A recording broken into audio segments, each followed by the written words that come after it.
Hello friends, I am Apruti. Welcome back to our channel plants space. मधुमालती यानी Rangoon plant की दो variety होती हैं, जिसमें एक बेल वाली वैरायटी होती है जिसको आप ज़मीन में लगाते हैं तो वो काफ़ी फैल जाती है और काफ़ी ऊंचाई तक भी चली जाती है, और एक होती है ड्वार्फ वैरायटी जो कि आप पॉट में इजीली लगा सकते हैं, टेरेस गार्डन में भी ग्रो कर सकते हैं। तो ये ड्वार्फ वैरायटी है जो कि अभी कुछ इस तरह की हो चुकी है। तो इसको हल्का सा स्क्रैच करके देखिए, अगर ये ग्रीन है तो समझ लीजिए आपका प्लांट ठीक है और इसमें न्यू ग्रोथ जल्दी ही हो जाएगी। तो जैसे कि अभी फरवरी चल रही है, न्यू ग्रोथ स्टार्ट होने लगी है। अक्टूबर के बाद से इसकी पत्तियां झड़ जाती हैं और ये ऐसे लगता है सर्दियों में जैसे पूरा सूख गया हो, लेकिन ये सूखता नहीं है। और ये डोरमेंट सीजन होता है सर्दियां, इसीलिए इसकी ग्रोथ रुक जाती है। तो अब जैसे ही फरवरी आ गया है, इसमें आप खाद मिला सकते हैं, रिपॉट कर सकते हैं, कटिंग प्रूनिंग कर सकते हैं।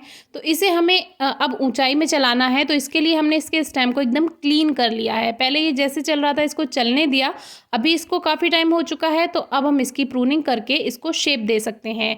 तो इसका स्टेम क्लीन कर लिया है, और ये जो बेबी प्लांट्स ग्रो हो जाते हैं रूट से, सकर्स भी आप इनको बोल सकते हैं, ये रूट से ही जो जड़ें बनती रहती हैं, उन्हीं से नए नए पौधे अपने आप बनते रहते हैं। इनसे ग्रो करना भी हमने आपको सिखाया हुआ है, डिस्क्रिप्शन बॉक्स में वीडियो चेक कर सकते हैं।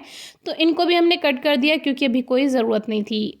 तो फिलहाल ये 12 इंच के गमले में लगा है, तो इसकी मिट्टी की गुड़ाई करके हम इसको अभी बाहर निकालेंगे और रूट्स को हल्का हल्का ट्रिम करेंगे, क्योंकि काफ़ी टाइम हो चुका है इसको इस पॉट में लगे हुए। आप चाहें तो मिट्टी की गुड़ाई करके केवल खाद भी दे सकते हैं।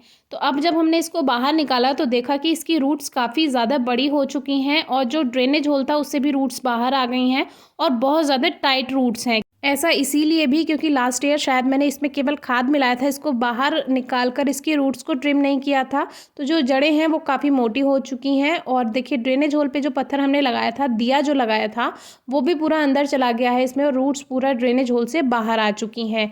तो इसीलिए देखिए ज़रूरी होता है रूट्स को ट्रिम करना। अगर आप सेम पॉट में रख रहे हैं प्लांट को, तो इसको टाइम हो गया तो अब काफ़ी ज़्यादा जड़ें इसकी टाइट हो गई हैं।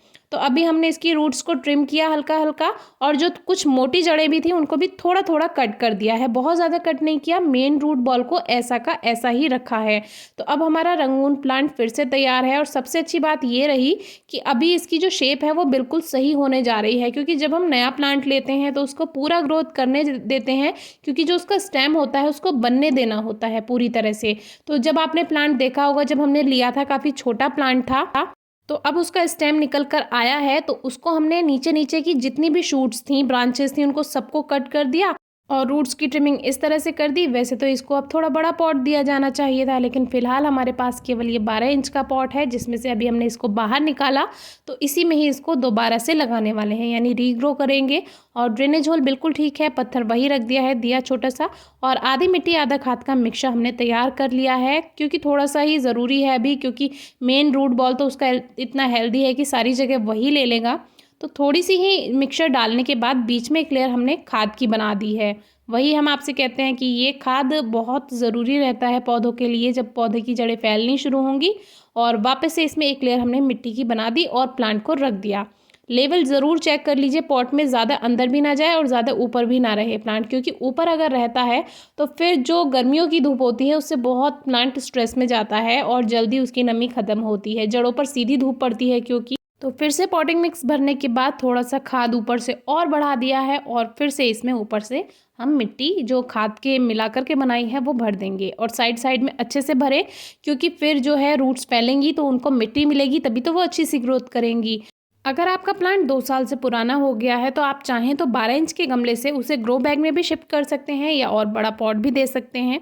अब इसमें अच्छे से पानी दे देंगे, जिससे ये रूट्स जो हैं सेट हो जाएंगी। अब आप चाहें तो इसको 1-2 दिन के लिए छाया में भी रख सकते हैं। तो अब जो ऊपर की शेप है वो बना देते हैं, क्योंकि स्टेम को तो हमने क्लीन कर लिया है, पूरा एक ट्री जैसा शेप आ गया है। तो अब ऊपर ऊपर की जितनी भी बारीक बारीक इसकी ब्रांचेस हैं उनको सबको कट कर दीजिए। जैसे हमने सावनी में और हिबिस्कस यानी गुड़हल में भी बताया कि जो भी एक्स्ट्रा छोटी छोटी ब्रांचेस हैं उनको कट कर दें, जिससे जो न्यू शूट्स बने वो हेल्दी बने और अच्छे से ग्रोथ कर पाएँ, और वहीं से ही प्लांट की शेप बनकर आएगी। तो अभी इसकी जितनी भी बारीक बारीक वाली ब्रांचेस थी या जो एक्स्ट्रा लग रही थी वो हमने सब हटा दी हैं। अब प्लांट का एक मेन स्टेम बनकर तैयार हो गया है। अब ऊपर की तरफ जितनी ग्रोथ होगी उसको हम होने देंगे और जितनी स्टेम की तरफ से या जड़ों की तरफ से ग्रोथ होगी उसको हम हटाते रहेंगे। अब देखिए इतनी सारी ये कटिंग्स हैं, आप चाहें तो इनको ग्रो भी कर सकते हैं, लेकिन अभी हमारे पास बहुत सारा काम है इसीलिए ग्रो नहीं करने वाले हैं। देखते हैं, ग्रो करेंगे तो आपसे आगे ज़रूर शेयर करेंगे। इस प्लांट को कम से कम 3-4 घंटे की सीधी धूप ज़रूर चाहिए। साल में 4-5 बार मिट्टी की गुड़ाई करके खाद दे दीजिए और हल्की नमी बनाकर रखिए। प्लांट बहुत अच्छी ग्रोथ करता है। Thank you.